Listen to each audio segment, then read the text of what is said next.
Hello, everyone. I'm Brendan Kendall, an Associate Professor of Communication Studies at MSU Denver.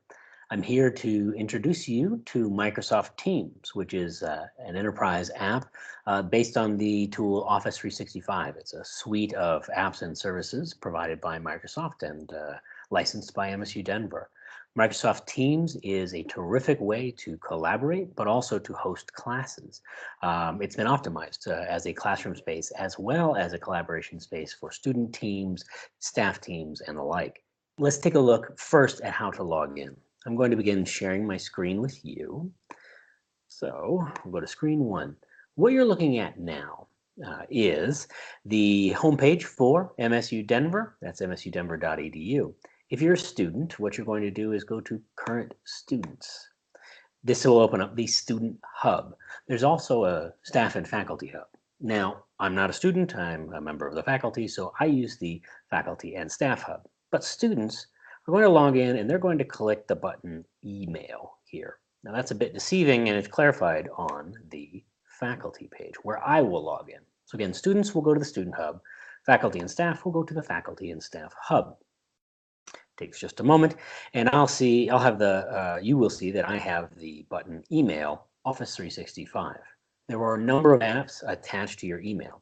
Outlook is the app for email in the Office 365 suite of tools. So I'll go here. I'm going to log on. So you'll enter your MSU Denver credentials. It will log you on to the Outlook app.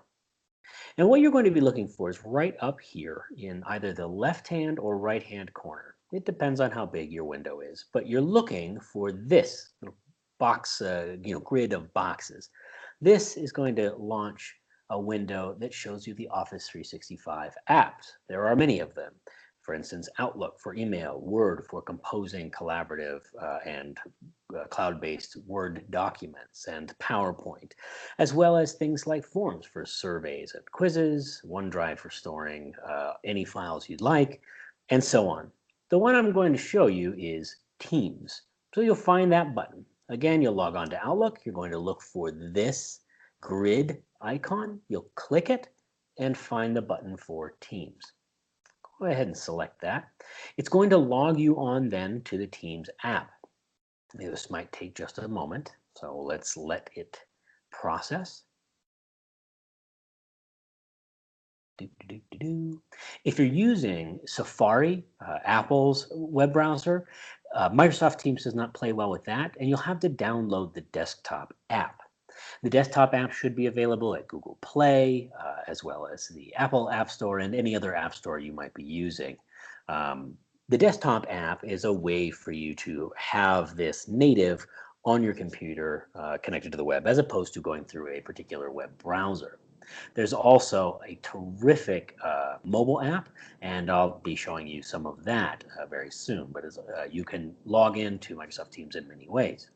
Now, what you're going to see here is the place that you will go when you log in. You'll have your Teams in this column right here. I want to show you the basic structure. As you log on, the first thing you'll see is buttons, teams, and channels. And then under each channel, you're going to see tabs. So right now, we are within the CAS Department Executive Committee team. We haven't begun using it. I am proposing that our executive committee in the Communication Arts and Sciences Department utilize this space, but it hasn't yet been launched.